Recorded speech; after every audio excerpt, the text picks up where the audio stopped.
I rewatched Star Trek Deep Space Nine, episode 2-7, called Rules of Acquisition.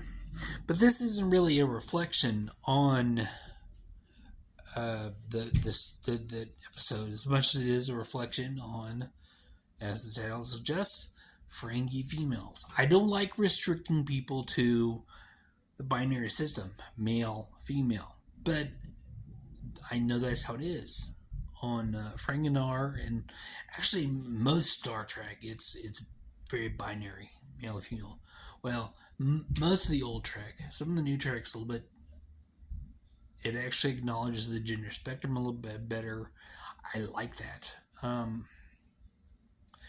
Anyway, that's not what this is really about. It's not really about gender. It's about Ferengi females. And this is the episode when we are introduced to Pell. This is the first time we see a Ferengi female. And Pell has manufactured prosthetic ears to go over to make it look bigger. I guess because all females have smaller lobes. That's one of the things, and they do a bad job with this. Cause she just takes off her jacket, and she's all of a sudden got boobs. No, I guess she's got a shirt. No, it's more than that. I've known a few people who female to male transition. This isn't about transition, but it's about what's it called? Male impersonation.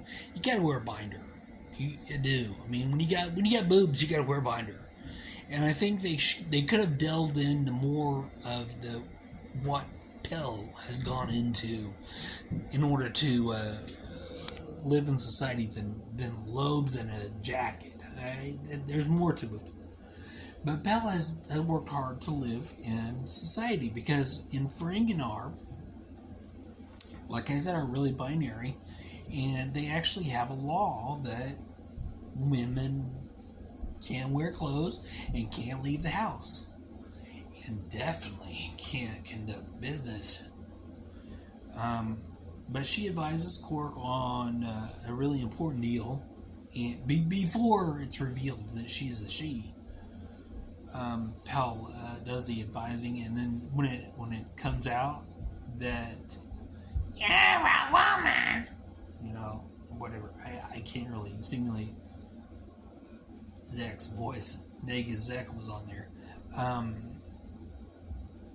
When it comes out that she's a female, they're like, everybody's going, you're going to jail. You're going to jail for letting her. It's crazy. Okay, here it is. I think this episode, bringing Pell in, is kind of like kind of the start of saying women are as good as men. And she even said at one point that women can do business as well as men, and I believe there should be an equality. There should be more of a discussion of gender. Quark almost comes around to it because Quark really likes Pell, and they kiss, and you think Quark's about to come around, and then she gets on the next transport out of Deep Space Nine. You never see her again. I don't think. The next female that I remember, maybe there's another one. I don't know, but I can't remember. But the next one I remember is Quark and Rom's Moogie.